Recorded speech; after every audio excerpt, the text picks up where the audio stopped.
Semua karena kasih-Nya. Amin. Haleluya. Desember yang lalu awal tanggal 8 saya tiba di sini kalau tidak salah. Waktu itu saya bawa cucu saya yang tua. Sekarang udah nggak bisa jalan dengan opanya karena dia sekolah SMP kelas 1. Sebenarnya bukan itu yang tua, dia punya kakak. Tapi kakaknya hanya 4 bulan terus meninggal dan membuat keputusan ayah dari anak ini untuk jadi hamba Tuhan. Puji Tuhan. Saya penuh sukacita. Mengapa? Karena kita adalah pemenang. Amin. Tadi pagi saya berbicara tentang kemenangan. Itu harus disyukuri. Saya senang dengan sepak bola. Tapi yang kemarin tuh agak kecewa. Favorit saya enggak juara. Padahal sebelumnya juara. Mempertahankan kemenangan tuh sulit. Sampai saya bilang sama teman-teman, itu saudara saya loh. Yang mana? Messi. Oh ya saudara, kami ada satu kedekatan. Kalau dia Messi, sinya itu sebenarnya sigar laki. Marga saya sigar laki. Tapi akhirnya kalah. Terus mereka katakan gimana? Saya bilang ya masuk 4 besar pun di Piala Dunia saya sudah senang. Messi enggak taunya hampir juara. Tapi saya enggak pernah berdoa untuk mereka juara. Nah yang saya maksudkan betapa sulitnya mempertahankan kemenangan. Kita akan berbicara tentang bagaimana caranya supaya kita bisa mampu mempertahankan kemenangan yang telah kita peroleh. Mari kita melihat firman Tuhan di ayat pokok yang sama dengan tadi pagi. Tapi bahasannya agak berbeda.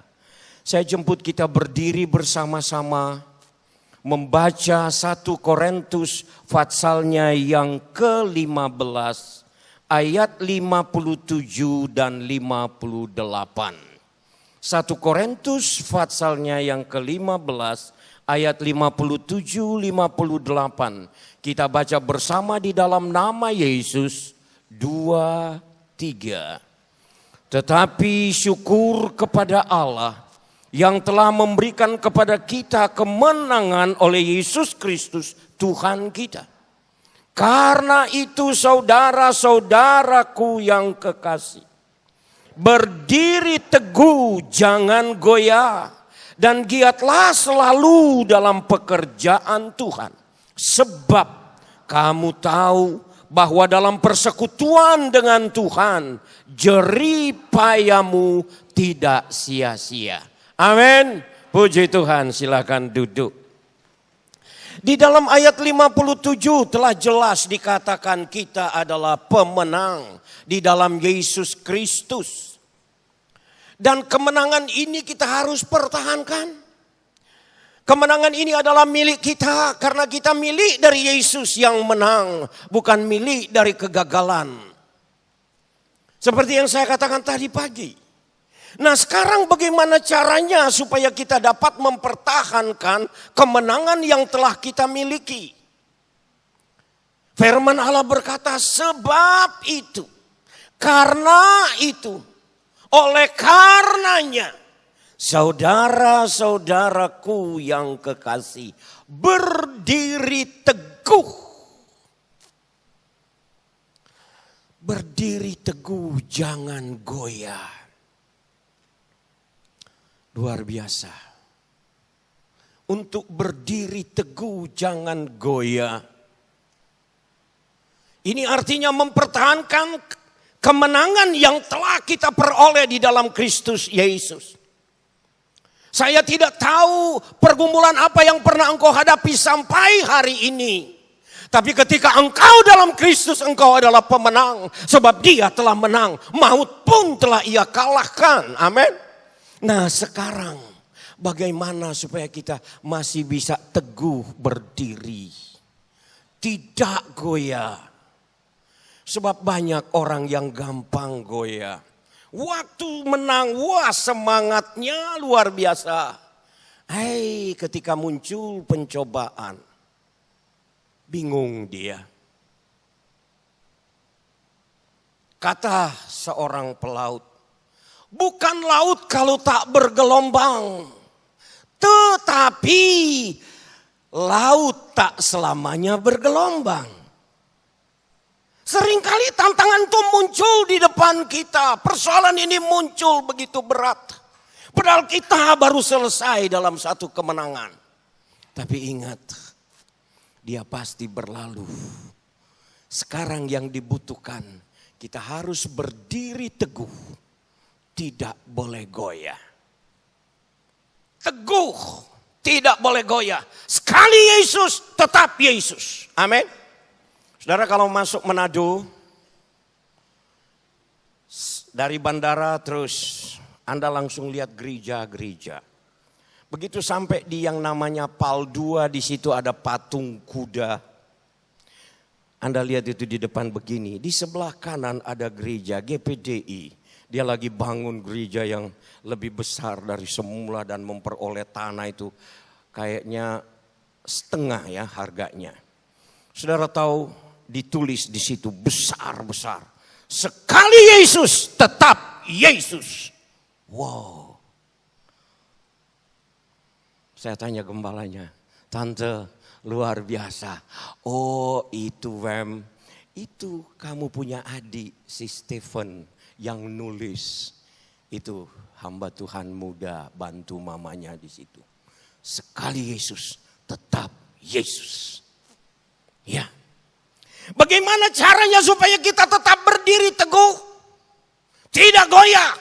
Dan bukan hanya sekedar berdiri teguh tidak goyah. Tetapi mengisi kemenangan itu. Diisi dengan apa? Giat selalu dalam pekerjaan Tuhan. Dan karena jerih lelamu tidak sia-sia. Amin. Ya, tidak sia-sia. Waktu saya mengadakan penginjilan di Kaimana, Napak Tilas ini saudara. Wah, saya harus. Ini mau ada peresmian gereja di sana tanggal 29 kalau nggak salah. Waktu itu saya adakan kakak. Tahu-tahu datang orang-orang. Wih, kenapa? Pak Pendeta kenal saya. Saya bilang, wah sulit saya membedakan anak-anak Papua. Dilihat dari belakang semua sama, laki perempuan sama. Sebab semua rambutnya gak beda. Sulit saya. Ini siapa? Dulu waktu Pak Pendeta suka datang beli telur di dinas peternakan. Di belakangnya ada budidaya ayam petelur. Saya yang selalu layani Pak Pendeta. Masih muda saya waktu itu. Wah luar biasa. Saya sering dapat diskon kan waktu itu. Iya Pak Pendeta. Bahkan saya suka berikan jatahnya saya ke Pak Pendeta. Wah hebat sekali. Saya tanya sekarang saya jadi pimpinan gereja. Wow. Waktu di Fak-Fak itu ya. Sekarang kamu di Kaimana. Jadi pelayan Tuhan. Saudara. Dia bukan hanya sekedar mempertahankan kemerdekaan kemenangan yang ia telah peroleh dari Kristus. Bahkan maju lebih ke depan. Menjadi Allah Tuhan. Untuk membawa orang-orang yang terbelenggu dimenangkan dari belenggu dosa. Amin. Kita tuh harusnya begini. Ini yang namanya diberkati untuk memberkati. Seperti itu. Nah kita lihat ini. Berdiri teguh, jangan goyah. Dan giatlah selalu dalam pekerjaan Tuhan. Ketika ditanya, loh kok yang kamu tahu, yang dulu tuh setia kok si siapa? Itu yang udah gak setia lagi sekarang. Ya om, udah gak setia dia. Udah berapa lama gak masuk. Ya alasannya kenapa? Ya dia kecewa. Kecewa kenapa? Ya diputusin kali sama pacarnya. Gara-gara pacar saudara seringkali kita goyah. Hati yang gembira obat tapi semangat yang patah keropos. Iya. Iya. Iya. Iya. Saudara, saya punya kesaksian.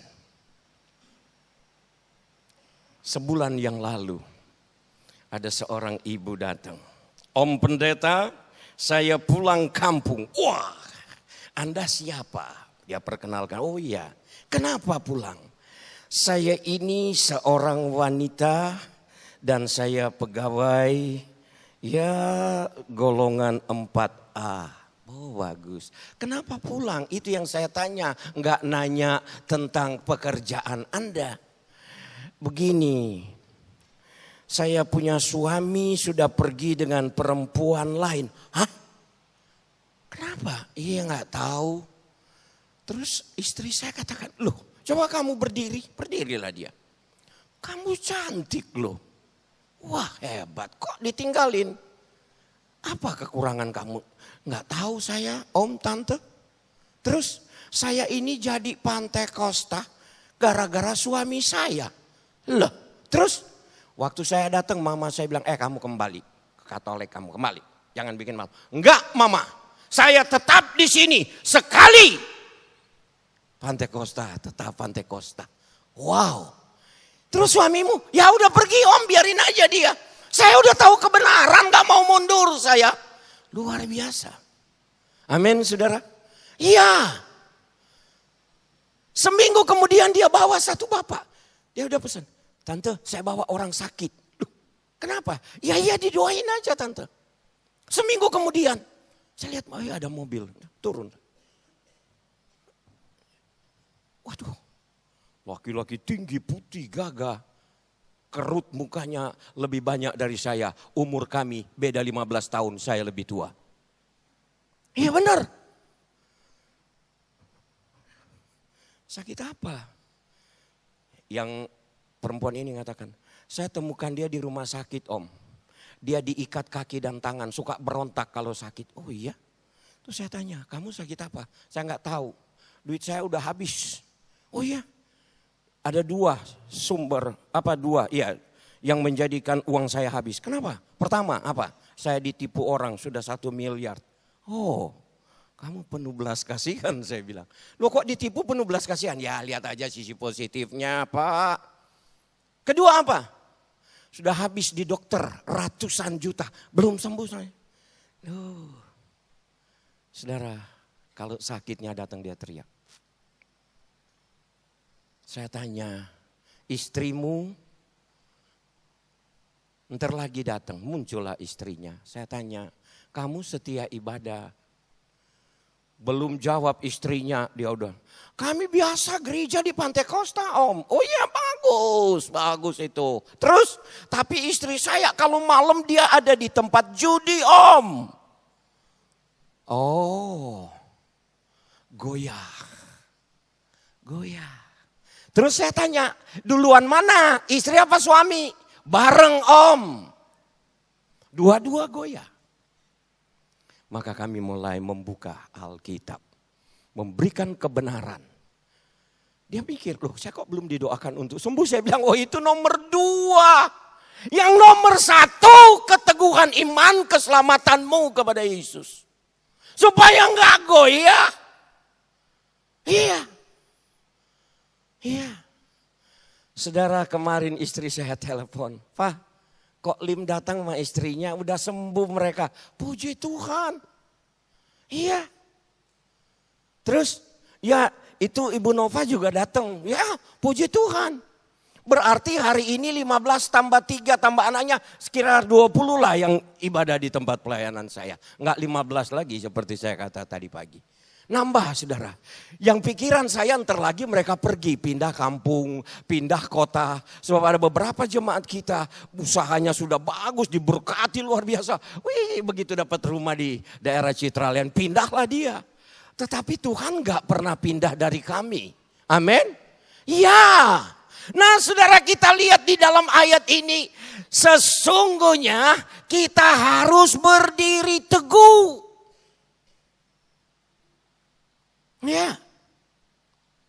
Jangan goyah dan giat.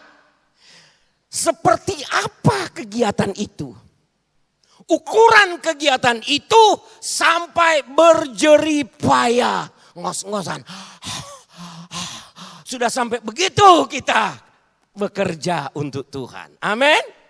Coba lihat nih ibu-ibu. Ntar lagi mau ke Poso Tentena. Waduh, saya udah berapa kali bikin KKR daerah sana. Ya, maju terus aja Bu. Saya harus lihat sisi positifnya saja. Iya. Iya, ntar nanti pergi ke danau. Di sana banyak ikan yang namanya bahasa asingnya sogili. Saudara tahu? Belut. Iya, di sana. Tapi masih semangat. Amin. Karena apa? Motivasi kasih kan? Betul tak? Iya. Nah kalau ini kita lihat. Seperti apa kita? Sekarang kita bagaimana?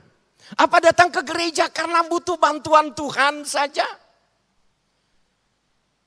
Tadi pagi saya katakan kita ini milik Kristus. Kristus itu sudah menang sampai maut pun dia kalahkan. Artinya kalau kita milik dari pemenang, kita adalah pemenang itu sendiri.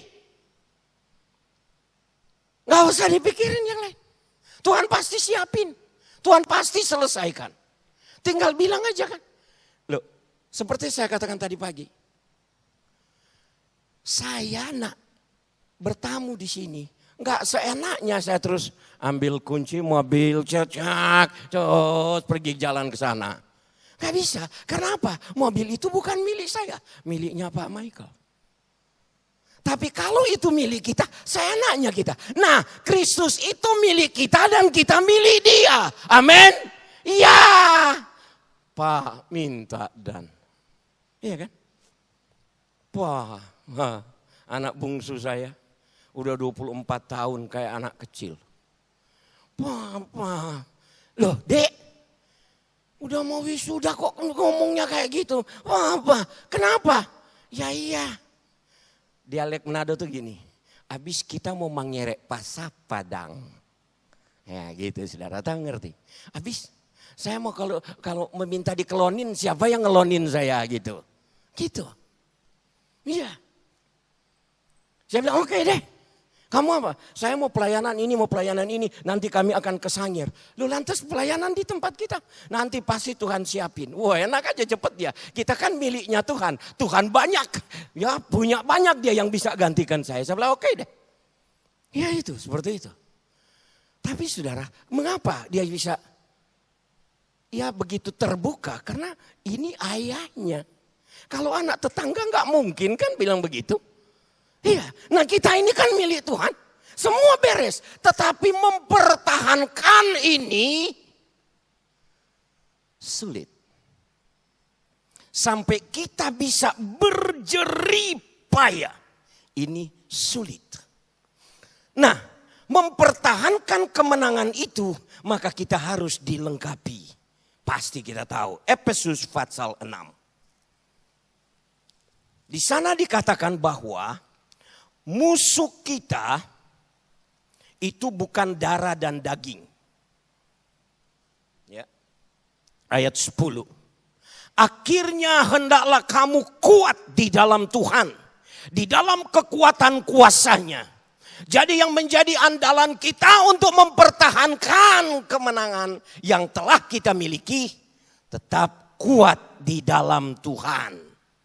Di dalam Tuhan. Di dalam Tuhan artinya kita menjadi pribadi Kristiani yang menjadi pelaku firman Allah. Itu dalam Tuhan. Di dalam kekuatan kuasanya. Karena kita ada di dalam Tuhan, maka kuatnya Tuhan itulah kuat kita. Iya kan? Kita di dalam dia di dalam kita. Itu. Roh yang ada di dalam kita lebih besar dari apapun yang ada di dalam dunia ini. 1 Yohanes 4 itu. Nah, kita lihat di sini. Kenakanlah seluruh perlengkapan senjata Allah supaya kamu dapat bertahan melawan tipu muslihat iblis. Karena perjuangan kita. Salinan bodoh. Karena peperangan kita. Perlawanan kita. Bukan melawan darah dan daging. Artinya Yang namanya manusia itu bukan lawan kita. Aduh Pak, gimana ya? Kenapa? Ya wong ini kemarin tuh dia udah tampar saya. Iya Alkitab katakan kalau ditampar pipi kiri kasih pipi kanan. Nah kalau dua pipi sudah ditampar dia masih mau lagi. Biarlah murka Allah aja yang turun. Saudara, tempat di mana kami berjemaat, gereja nih, gereja. Halamannya tidak terlalu besar. Akhir-akhir ini saya hadapi tantangan. Tetangga saya ini dulu waktu kami sekolah di Don Bosco itu kakak kelas saya. Dia tanya, kamu kok jadi pendeta? Saya bilang, ya kemurahan Tuhan. Wah saya juga kebetulan diberi kepercayaan jadi ketua stasi. Kemudian dia berhenti. Nggak tahu apa istrinya, tahu-tahu mereka renovasi rumah. Anda tahu emperan itu sengnya nyampe ke seberang, sudah masuk ke halaman kita di pastori. Waktu hujan lebat, waduh saya enggak sangka. Air itu masuk sampai ke ruang tamu, banjir. Istri saya bilang, Ma sabar, sabar. Iya tapi ini kan kita nggak usah lapor hukum tua, biarin kepala desa biarin. Sabar aja, sabar. Belum pernah ada orang sabar yang mati karena sabar. Kecuali paman saya namanya Sabar Sigar Laki. Dia udah meninggal saudara. Tapi yang namanya orang sabar tuh, sabar aja. Wah apa sih? Ngalah terus. Saya bilang iya, kalahkanlah kejahatan dengan kebaikan, itu firman Allah katakan, amin. Sebab musuh kita bukan manusia, bukan darah dan daging. Musuh kita itu iblis. Lawanlah iblis. Caranya ya doa puasa aja mah. Nanti iblis itu hancur. Kami berkati mereka. Berkati Tuhan. Saya berdoa Tuhan berkati.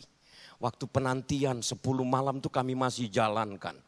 Saya puasa. Hari kelima saya puasa. Tuhan memberkati mereka lain. Tetangga ini ditabrak mobil patah kaki. Saya bilang, oh Tuhan terlalu keras. Kenapa begini? Saya jadi terenyuh saudara. Tapi itulah cara Tuhan. Iya. Kemudian lagi tetangga sebelah. Dia sudah potong semua tanaman pembatas. Dan dia mulai gali lagi sebelah. Saya bilang, Mas sabar saja kita, sabar. Mengalah saja. Sampai tidak ada seorang pun yang dapat mengalahkan kita. Amin. Ya. Rendahkan diri saja. Sampai tidak ada seorang pun yang dapat merendahkan kita. Nah kita lihat sebab lawan kita bukan manusia. Yang namanya manusia itu bukan lawan kita saudara. Amin. Iya. Iya. Itu bukan lawan kita. Lawan kita adalah kuasa penguasa di udara. Itu sebabnya dikatakan di dalam ayat ini.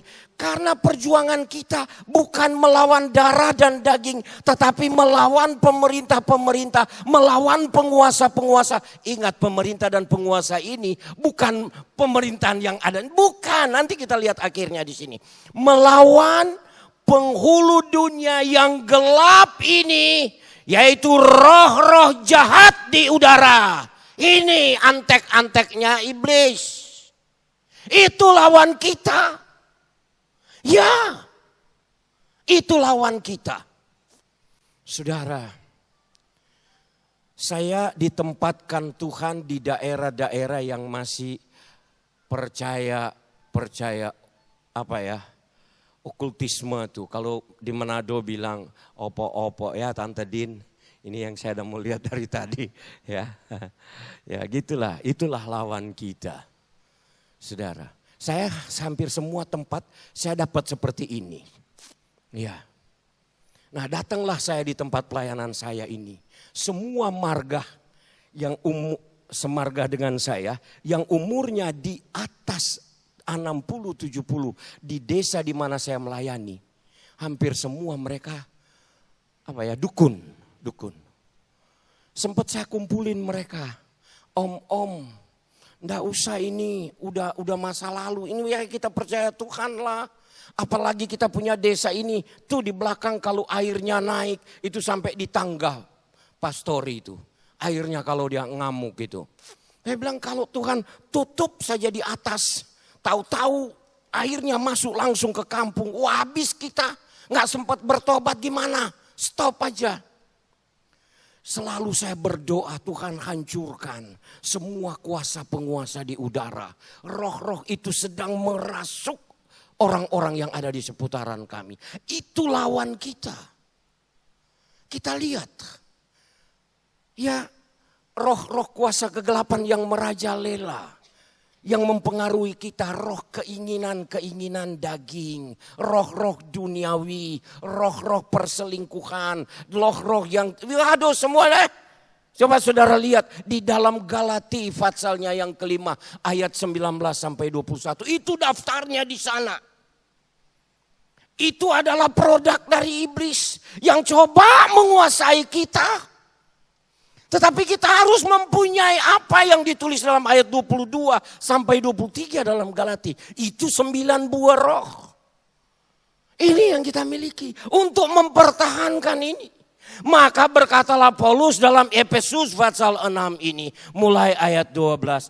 Karena perjuangan kita bukan melawan darah dan daging, tetapi melawan pemerintah-pemerintah, melawan penguasa-penguasa, melawan penghulu-penghulu dunia yang gelap ini, melawan roh-roh jahat di udara. Sebab itu ambillah seluruh perlengkapan senjata Allah supaya kamu dapat mengadakan perlawanan pada hari yang jahat ini dan tetap berdiri sesudah kamu menyelesaikan segala sesuatu. Amin. Pakai selengkap senjata Allah supaya kita tetap berdiri kokoh, tidak bisa dikalahkan oleh apapun. Ya, itu yang maunya Tuhan kita miliki. Apakah perlengkapan senjata itu? Jadi berdirilah teguh ayat 14. Berikat pinggangkan kebenaran. Perlengkapan pertama, ikat pinggang kebenaran. Saudara, mengapa kita takut? Karena salah. Mengapa kita berani? Karena benar. Ini papi kasih tahu sama saya. Wempi, sini ke Bapak. Satu hal, Anda akan jadi penakut kalau Anda banyak kesalahan. Tapi Anda adalah berani karena Anda dalam kebenaran. Ya. Berani karena benar, takut karena salah. Kebenaran itu harus menjadi ikat pinggang kita. Dan kebenaran itu adalah sesuai firman Allah. Yohanes 17 ayat 17. Kuduskanlah mereka dengan kebenaran. Firman-Mu adalah kebenaran. Amin. Iya. Miliki kebenaran. Saudara, kebenaran itu dia akan membela dirinya sendiri. Sebab kebenaran itu tidak bisa dikalahkan oleh apapun. Mengapa? Sebab kebenaran itu adalah karakter Allah. Dan kebenaran itu adalah Allah sendiri. Siapa yang melawan Allah? Ya, milikilah kebenaran. Jadikanlah kebenaran itu ikat pinggang kita. Ya, saya pakai ikat pinggang. Ya. Mereknya sih Montblanc tapi belinya di Cibaduyut. Ya nggak apa-apa. Iya kan? Yang penting nahan nggak kedodoran. Gitu. Tapi ikat pinggang itu nahan. Memberi. Supaya ini enggak. Itu memberikan kekuatan bagi kita. Ikat pinggang saudara. Ya. Mari kita mempunyai hidup ini dalam kebenaran. Itu pertama. Karena kita benar dapat dipercaya orang. Iya kan? Iya. Kita percaya Allah. Tapi apakah kita melakukan kebenaran? Sementara harusnya orang percaya itu adalah pelaku kebenaran. Sehingga Allah memberi kepercayaan kepada kita. Nih, itu enaknya. Itu. Ini kemenangan itu milikmu. Kedua, selanjutnya dikatakan apa? Dan berbaju sirah keadilan, baju sirah. Dulu waktu kami masih ada di sekitar Danau Tondano, ada seorang bapak yang ketika mereka pernah tembak dia hanya pasang dadahnya gini. Dia bilang, wah hebat kamu. Kemudian dia datang di pastori, dia coba pukul saya, istri saya keluar. Coba kamu berani, kamu lahir dari wanita atau laki-laki? Kalau kamu lahir dari perempuan, lawan saya. Wah dia tungkol, saya bilang, mah hebat juga kamu. Wah takut dia. Saudara, iya. Baru satu waktu dia datang sama saya. Pak Pendeta, saya itu bisa ditembak kenapa? Saya pakai baju, saya pinjam ini baju anti peluru. Saya bilang kamu macam-macam. Iya, baju sirah itu adalah pelindung badan supaya tidak bisa dibacok, enggak nyampe ke daging, dipanah, ditombak sebab senjata waktu itu seperti itu. Mari kita memakai baju sirah keadilan. Adil. Seorang bapak tuh harus adil. Anaknya berapa? Saya punya anak seperti yang saya katakan tadi pagi, kami KB. Saya sudah beritahukan beberapa waktu lalu sini, kami KB. Keluarga besar, 5 anakku. Itu KB juga kan, keluarga besar juga kan singkatannya KB. 5 saudara, 5. Ya. 5. Harus adil. Si bungsu ini suka setiap kali saya dapat berkat, Papa itu buat saya. Kakak-kakaknya tuh bilang gini, hei kok kamu semua jawabnya lain. Baca Alkitab kakak-kakakku. Si Yusuf waktu itu anak bungsu. Selalu diperhatikan oleh bapaknya. Iya. Jangan diusik-usik. Ntar saya jadi orang keduanya di Mesir gimana kamu. Suka bercanda begitu anak saya yang bungsu. Bener. Tapi saudara, kita harus mulailah kita adil ya. Dalam rumah tangga kita berlaku adil ya. Kita mengatakan sayang sama istri itu betul sayang dari hati. Iya, iya. Saya paling seneng ngomongnya. Ma, sayang, saya tulis di HP saya, mami sayang. Ya, kalau udah ya ma, apa kabar sayang. Terus anak saya bilang, sayang. Dia bilang, lantas gimana? Iya, akhirnya anak-anak saya semua begitu. Begitu mereka menikah, saya. Ini dolar kan enak. Iya. Nah, saudara kita harus adil. Kita harus tahu, di dalam aktivitas kita, memang kita harus bekerja. Sebab yang tidak bekerja, Alkitab bilang jangan kasih makan. Yang tidak keringatan jangan kasih makan. Makanya saya kalau khotbah biar pakai AC berusaha supaya keringatan. Supaya dapat makan double sebentar. Tapi benar saudara. Iya. Tadi pagi udah dapat 2 loh. Saya dikasihin 1. Pak ya. Datang lagi ibu. Om Pem enak ini ya. Iya lah enak. Tapi saudara. Kita harus adil ya. Keadilan itu perlu dinyatakan.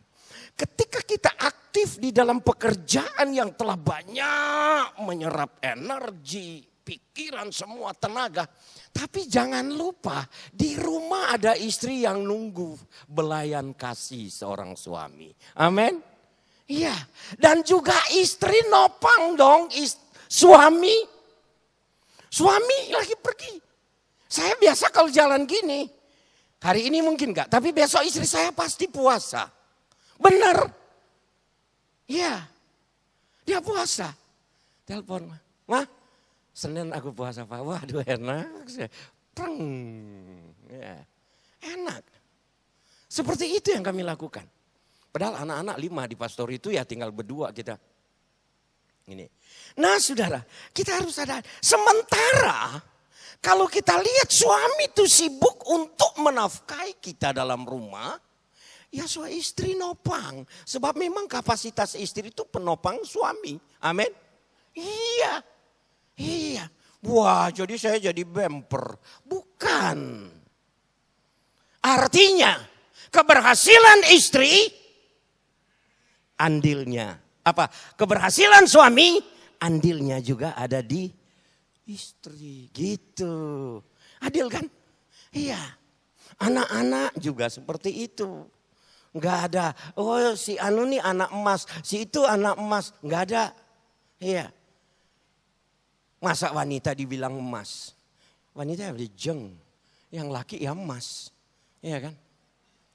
Tapi saudara seperti ini. Nah ini yang alam mau dalam kehidupan kita. Ketiga, apa di sana? Kakimu berkasutkan kerelaan untuk memberitakan Injil damai sejahtera. Wah, kalau ini Om Wem, kalau ini Bro Wempi, kalau ini Pak Pendeta, itu bagiannya para pelayan yang pendeta-pendeta yang sudah sekolah Alkitab. Kami mah bukan ini bagian kami. Siapa bilang? Ya. Saudara, saya mau ceritain. Satu waktu saya dapat undangan penginjilan ke Raha di Sulawesi Tenggara. Hamba Tuhan di situ satu angkatan sama saya, Pendeta Yesaya Stuela. Ya telepon, Wim, kamu mau atau tidak? Kami akan bikin KKR hari Rabu, kamu pembicara. Sudah, hari Sabtu saya datang. Travel Express. Gimana? Ada Om. Hari Jumat. Ada Om. Berapa? Ya, untuk ini 1.100.000 Om. Limit jam 6. Oke, saya pulang. Tarik, bawa. Mah, ada duit? Ada. Yuk. Anda tahu begitu saya nyampe terlambat 1/4 jam, 15 menit. Hilang yang 1.100.000. Wah. Masih ada tinggal 1 kursi Om. Sebab waktu itu ada event di Manado. Terus harganya 2,5 juta. Hah? Habis saya.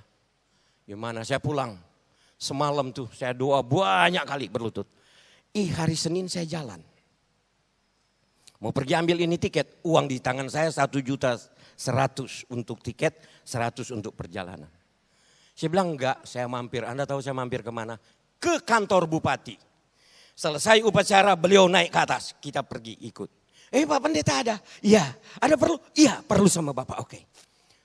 Rombongan pertama terus dipanggil. Ajudannya datang. Coba panggil Pak Pendeta, saya datang. Pak Bupati, ada perlu apa? Biasa kami pakai bahasa daerahnya. Ada perlu apa? Saya mau ajak Pak Bupati ikut penginjilan. Oh. Itu pendeta punya kerja. Itu pekerjaan pendeta. Saya bilang, siapa bilang? Untuk sekarang saya minta. Terus saya katakan, Pak, Bapak jadi bupati saya juga sempat berpuasa loh Pak. Oh iya kita tahu itu. Nah sekarang saya mau ajak Bapak untuk penginjilan. Masa sih bisa? Iya, yang penting rela. Caranya gimana? Saya punya tiket nggak cukup. Uang tiket Bapak setelah turut mengikut Bapak pergi KKR. Oh begitu, berapa kamu perlu? Saya masih butuh 1.400.000. Saya nggak mau markup, nggak mau saya. Iya. Oh iya begitu, iya kenapa? Saya ceritakan cerita ini. Iya betul, tanya tuh sama bupati kami di Minutu. Anda tahu dia ambil dompet, dia ambil map, terkumpul 1.500.000. Saya bilang ini udah lebih 100. Bawa Jo. Saudara, dia turut mengambil bagian dalam penginjilan waktu itu. Dengan membantu pelayanan saya, membiayai tiket. Saudara, kemarin yang pergi khotbah di sana, saya, tapi yang membiayainya pria Pantekosta yang ada di Bethlehem ini. Mereka telah ambil bagian dalam pelayanan pekerjaan Tuhan. Amin. Iya. Seperti itu. Yang penting rela. Rela enggak kita? Iya. Relakanlah hatimu. Kita harus ada kerelaan. Seperti itu. Iya. Nah, kalau ini kita lakukan, kita sedang mulai menancapkan kekuatan kita di dalam Kristus. Ya, ada kebenaran, ada keadilan, ada kerelaan. Itu luar biasa. Ketika dipadu ini menjadi satu kekuatan yang luar biasa. Masih ada tambahannya lagi. Kakimu berkasutkan kerelaan untuk memberitakan Injil damai sejahtera. Dalam segala keadaan pergunakanlah perisai iman. Perisai, tameng. Ya, perisai. Untuk dapat apa di sini dikatakan? perisai iman. Ya, sebab dengan perisai itu kamu akan dapat memadamkan semua panah api dari si jahat. Nah, kita lihat. Saudara, pernah saya memimpin perkemahan di Sulawesi Tengah, di Tentena. Nah, ibu-ibu ini akan ke Tentena. Di sekolah Alkitab. Tahun berapa itu? Wah, udah. Yang mantan ketua ketua MD Sulawesi Tengah itu waktu itu baru ketua Pelprap, Bapak Frankie. Nah, saudara, pimpin KKR di sana. Selesai KKR saya diminta untuk pimpin perkemahan. Selesai itu saya diminta bikin KKR di Palu. Saya datang bikin KKR di Palu. Selesai KKR di Palu saya harus berangkat ke Ampana.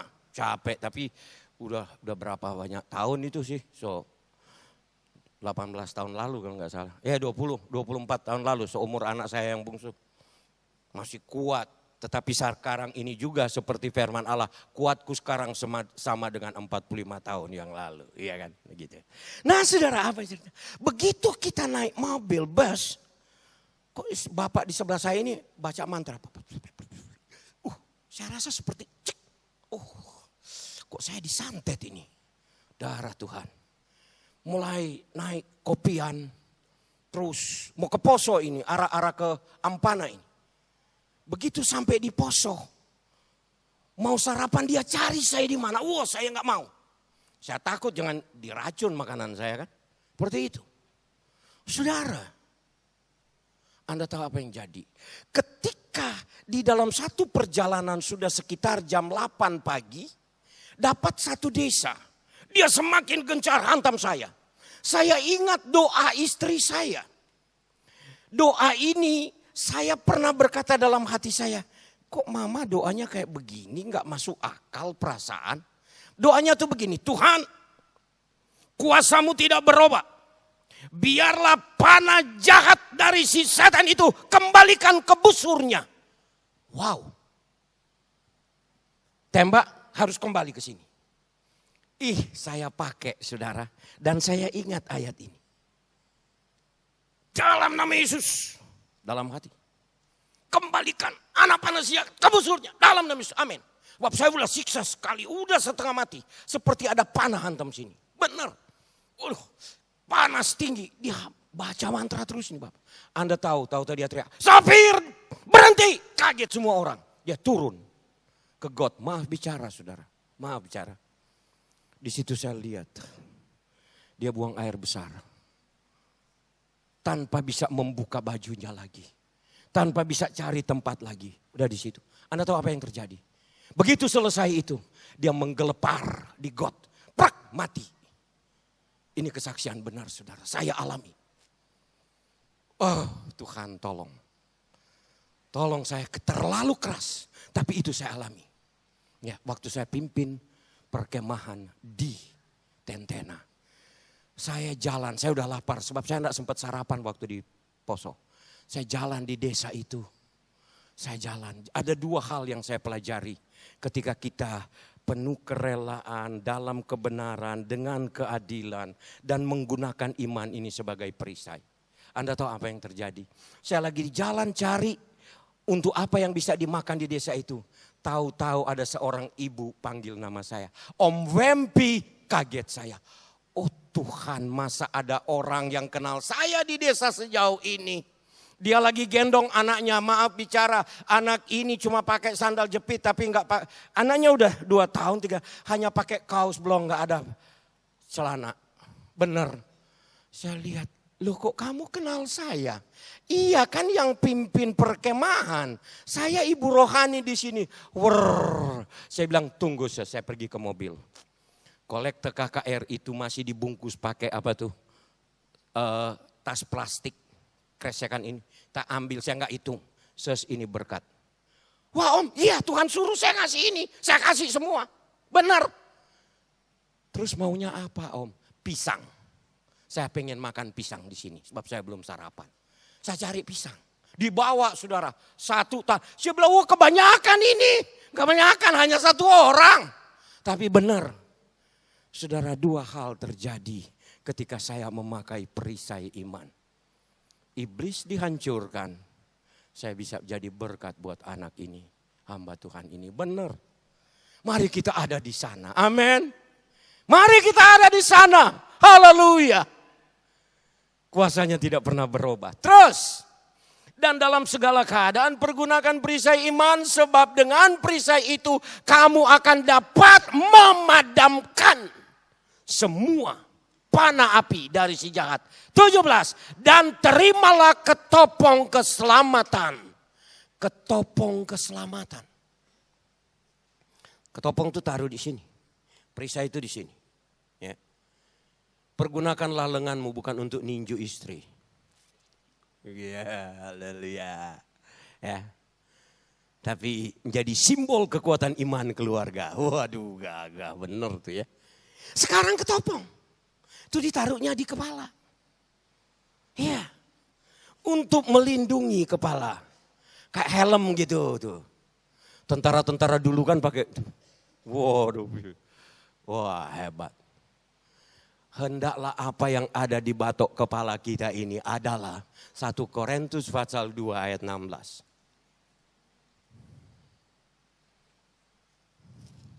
Nyampe 16 atau hanya 14? Saya hanya keingat aja nih. 16 bagian B. Kalau seluruhnya tuh berkata begini. Sebab siapakah yang akan mengetahui pikiran Tuhan sehingga ia dapat menasehati dia. Tetapi kami memiliki pikiran Kristus. Amin. Di sini nggak ditulis pikiran Yesus, pikiran Kristus. Artinya pikiran kita harusnya pikiran yang diurapi oleh Roh Kudus. Kalau ini yang menjadi milik kita, wow, jernih saudara. Ya, pikiran ini nggak neko-neko. Pikiran ini bening banget. Ya, akan lebih kreatif kita. Ya, mengisi kemenangan yang kita telah miliki di dalam Kristus. Pikiran Kristus. Pola pikir kita adalah Alkitab. Seperti hari Kamis kemarin. Hendaklah hidupmu bersama menaruh pikiran dan perasaan. Seperti apa yang terdapat dalam Kristus Yesus. Filipi 2 ayat 5. Ini yang kita harus miliki sebagai ketopong keselamatan. Mempunyai pikiran Kristus. Pikiran ini penuh dengan firman Allah. Pikiran ini diurapi oleh Kristus. Kemudian selanjutnya dikatakan di dalam 1 Korintus 15 ini. Efesus pasal 6 ini. Senjata yang selanjutnya dalam pasal 6 ini dikatakan. Dan dalam segala keadaan. 17. Terimalah ketopong keselamatan dan pedang roh. Yaitu firman Allah. Ya. Pedang roh. Firman Tuhan. Ketika iblis menggoda Yesus. 3 kali. 3 kali Yesus pakai firman dan menang. Amin. Bagaimana kita mau pakai firman? Sementara firman kita tidak perhatikan. Alkitab sudah 2 tahun dibeli, tetap mulus di dalam. Karena nggak pernah dibuka. Ada di, apa tuh? Alat-alat elektronik ini. Di HP, di tab, di iPad, semua ada di sana. Tapi nggak pernah dibuka. Yang buka itu nelpon, buka itu SMS, buka itu BBM.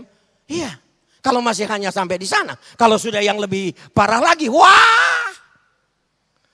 Tapi Allah mau supaya kita memiliki firman Allah sebagai pedang. Pedang bermata 2. Ngantem sana, ngantem saya juga. Ya, saya harus berdoa, Tuhan. Kasih firman yang mengoreksi saya. Seperti itu. Nah, ini yang Allah mau. Dan yang terakhir nomor 7, berdoa. Amin.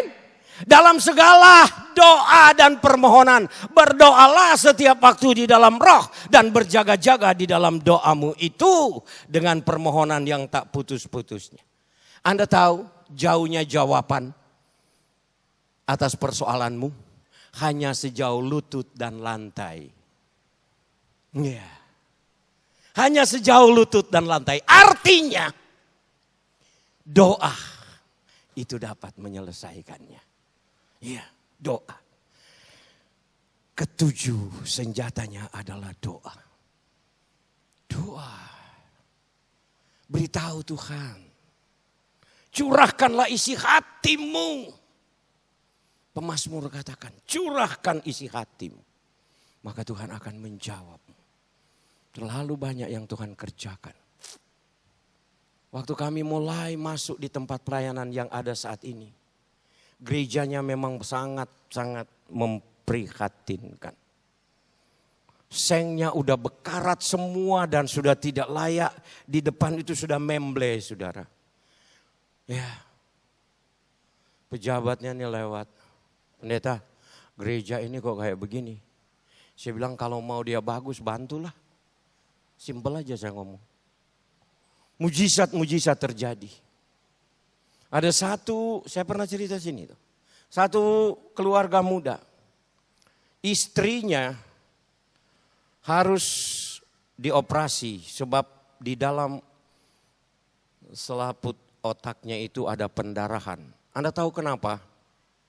Dia baru 18 tahun, suaminya umur 21 tahun. Enggak tahu persoalan apa, dia ambil kepala istrinya dihantamkan ke tembok. Menurut dokter harus ini, kami datang berdoa. Ya, berdoa. Percaya mujizat terjadi. Cat! Istri saya mulai pegang dia. Dia urut dari telapak kaki istri saya. Saya bilang, "Mah, iya, saya berdoa sudah begitu." Jam itu Tuhan sembuhkan dia. Padahal tantenya sudah telepon dari Jakarta. Yuk kita bawa ke Singapura. Iya saudara. Begitu lihat mujizat, kami mengharapkan jiwa ini datang. Yang datang Anda saudara tahu apa? Uang 5 juta dan 50 saksmen. Saya bilang ya Tuhan kita butuh jiwanya kok yang datang uang sama semen. Tuhan katakan katanya mau bangun gereja. Gerejanya kan memble. Ini mulai dari situ saudara. Tetangga di depan sudah mau mati. Suaminya bilang pendeta. Bukan cuma pendetanya Pantekosta. Kami juga kan. Saya bilang ya saya ini pelayan Tuhan. Itu lebih tepat. Siapa saja datang kami layani. Kenapa? Berdoa supaya tante masih bisa lewat 2 bulan. Sebab ulang tahunnya bulan depan. Lewat 2 bulan aja ya terserah Tuhan angkatlah. Saya bilang bagaimana om dia mau sembuh, om punya jimat-jimat digantung sini, gantung saya lepas semua. Kami doakan dia. Yang nadi yang bergerak tinggal di tangan kanan. Yang lain dingin semua. Anda tahu dia masih bisa sampai 4 bulan. Enggak sakit terus meninggal. Iya. Kami harapkan jiwanya datang kerikil. Bangun gereja. Seperti itu. Doa dapat menyelesaikan. Amin saudara. Mari kita ada di dalam doa. Waktu kemudian ini mesti ditimbun 40 dam truk paling kurang. Saya berdoa Tuhan kapan dapat di mana tanahnya, truknya di mana. Pastor katakan gusur yang di belakang sebab mau dibikinkan sekolah. Saya tanya pastor tanahnya mau dikasih kemana? Nggak tahu, pas bawa ke gereja. Udah. Timbun rata. Seperti itu. Ya. Jadi ada jalan doa itu dapat menyelesaikan. Jangan sampai tantangan seperti ini membuat si Wempi, si Garlaki dan istri minggat dari kokole. Iya kan dengan keadaan jemaat belasan orang. Tapi kami lihat ini cara Tuhan. Sampai saat ini saya masih bisa bertahan di sana. Iya. Masih ada. Mengapa? Pakai selengkap senjata Allah. Pertahankan kemenangan. Dan isi kemenangan itu dengan aktivitas kita. Ya, saya kembali ke ayat pokok kita. Di sana dikatakan bahwa sebab kamu tahu bahwa dalam persekutuan dengan Tuhan jerih payamu tidak sia-sia. Saya bisa khotbah di gereja yang besar, megah seperti ini.